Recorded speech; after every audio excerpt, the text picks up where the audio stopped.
पाठ टाकलास का? आमच्या विहिरीत टाकलास का? आमच्या हिंदू धर्मात तुमचा मुस्लिम धर्मात हात टाकलास का?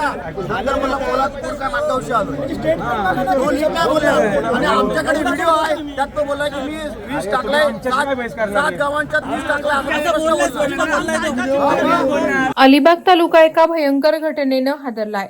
साळावरोहा रस्त्यावरील ताडगाव येथील विहिरीमध्ये विष टाकल्याचा संशय निर्माण झाल्याप्रकरणी रेवदंडा पोलीस ठाण्यात अखलाक अयूब खान वय 47 वर्ष, त्याची पत्नी रेशमा अखलाक खान वय 47 वर्ष या दाम्पत्याच्या विरोधात गुन्हा दाखल करण्यात आल्याची माहिती रेवदंडा पोलीस ठाण्याकडून प्राप्त झाली. ते दाम्पत्य सीवूड्स दारवे, नवी मुंबई येथील रहिवासी आहेत. या खान दाम्पत्याची मुलगी सादिया खान वय 23 वर्ष हिचे तुर्भे येथील एका मुलासोबत प्रेमसंबंध आहेत.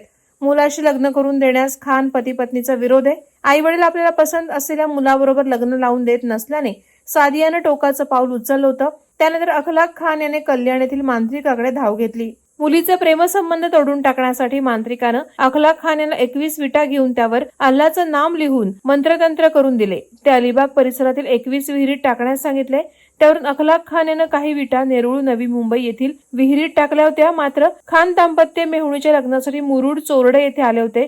यावेळी त्यांनी रेवदंडा येथे उतरून भाड्याने रिक्षा घेतली आणि साळाव येथून चोरडे येथे जात असताना रस्त्यात येणाऱ्या प्रत्येक विहिरीमध्ये मांत्रिकानं मंत्रून दिलेल्या विटा टाकल्या. त्यावेळी ग्रामस्थांनी अखलाक अयूब खान याला विचारणा केली. मात्र त्यानं सांगितलेल्या गोष्टीवर विश्वास न पटल्याने ग्रामस्थांनी तातडीनं रेवदंडा पोलीस ठाण्यात माहिती दिली. माहिती मिळताच पोलीस घटनास्थळी पोहोचून त्यांनी खान दाम्पत्य यानं ताब्यात घेऊन चौकशीसाठी रेवदंडा पोलीस ठाण्यात आणलं. अखलाक खान यानं मांत्रिकाच्या सांगण्याप्रमाणे केलेल्या कृतीबाबत ग्रामस्थांमध्ये विहिरीत घातपाताच्या उद्देशानं विष टाकल्याचा संभ्रम निर्माण झाला होता.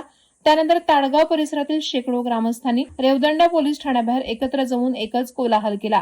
त्यानंतर ग्रामस्थांच्या मनातील शंका दूर करण्यासाठी रेवदंडा पोलीस ठाण्याचे प्रभारी अधिकारी श्रीकांत किरवले यांनी विहिरीतील पाणी ग्रामस्थांना पिऊन दाखवलं. तसंच अखलाक खान याने देखील पाणी पिऊन दाखवलं. त्यानंतर जमाव शांत झाला. मात्र या अनुचित प्रकारामुळे अंधश्रद्धेला खतपाणी घातल्याविरोधात रेवदंडा पोलीस ठाण्यात गुन्हा नोंद झालाय. पुढील तपास रेवदंडा पोलीस करत आहेत. वादळावरा लाईव्हसाठी धनंजय कवठेकरसह अमोल कुमार जैन, अलिबाग. नवी मुंबई व रायगड जिल्ह्यातील ताज्या बातम्या आणि घडामोडींसाठी सबस्क्राईब करा वादळवारा लाईव्ह चॅनल आणि दाबा बेल आयकॉन.